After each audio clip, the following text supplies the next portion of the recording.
अस्सलाम वालेकुम everyone, welcome back to my YouTube channel. उम्मीद करती हूँ कि आप लोग सब खैरियत से होंगे।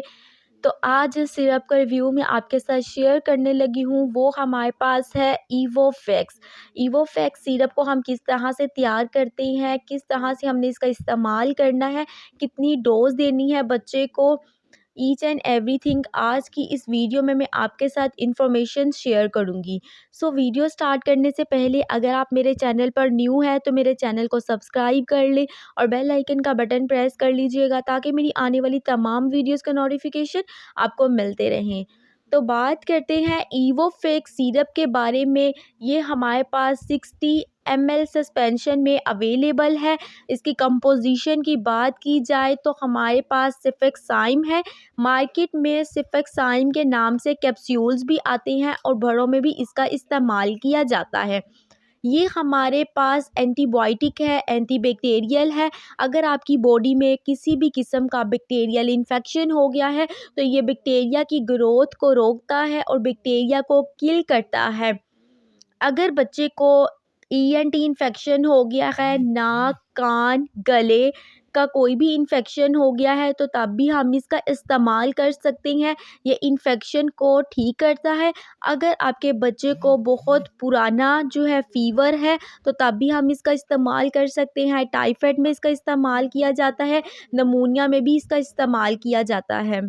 जैसे ही मौसम चेंज होता है, मौसमी तब्दीली की वजह से भी बच्चों का गला ख़राब हो जाता है, इन्फेक्शन हो जाता है, छाती का इन्फेक्शन भी हो जाता है, गले में सोजिश हो जाती है, तो तब भी हम इवोफेक्स सिरप का इस्तेमाल कर सकते हैं। बड़ों में सिफेक्साइम जो है कैप्सूल का इस्तेमाल किया जाता है। अगर बड़ों में किसी भी किस्म का बैक्टीरियल इन्फेक्शन हो गया है तो सिफेक्साइम 400 मिलीग्राम कैप्सूल्स का इस्तेमाल किया जाता है।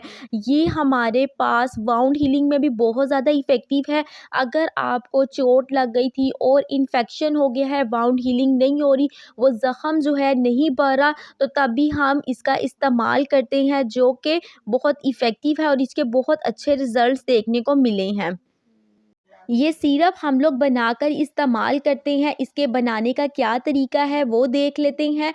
आपके पास जो है ये पाउडर फॉर्म में आएगा और आपने क्या करना है, सबसे पहले जो है वाटर को बॉईल कर लेना है, पानी को बॉईल कर लेना है, देन उसको ठंडा कर लेना है। जब वो हल्का सा ठंडा हो जाएगा तो आपने उस पानी को बोतल में डाल देना है।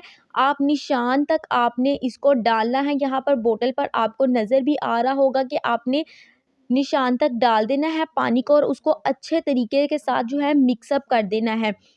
और जब भी आपने बेबी को देना है सिरप तो आपने अच्छे तरीके से उसको शेक कर लेना है ताकि जो मेडिसिन नीचे बैठी हुई है वो अच्छे तरीके से जो है वो हल हो जाए और बच्चा जो है इन्फेक्शन जो हुआ है वो जल्द से जल्द ठीक हो जाए।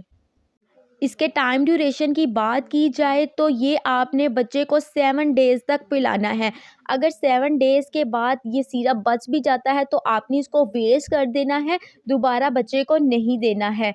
आप जब भी कोई भी सिरप ऐसा लेकर आए मार्केट से जो आपने खुद बनाना है, पाउडर फॉर्म में अवेलेबल है, तो उस सिरप को आपने हमेशा क्या करना है, उसको 7 डेज़ तक यूज़ करना है, उसके बाद उसको वेस्ट कर देना है। इसकी प्राइस की बात करते चलें तो ऑलमोस्ट 200 रुपीज़ इसकी प्राइस है, जो कि आपको किसी भी फार्मेसी शॉप से इजीली मिल जाएगी। ये रही ऑल इन्फॉर्मेशन अबाउट इवोफेक्स सिरप। उम्मीद करती हूँ कि ये मेरी वीडियो आपके लिए बहुत इन्फॉर्मेटिव रही होगी। If you guys like this video so don't forget to subscribe my YouTube channel and also share with your friends. मिलते हैं आपसे नेक्स्ट वीडियो में, तब तक अपना बहुत ख्याल रखें। अल्लाह हाफिज़।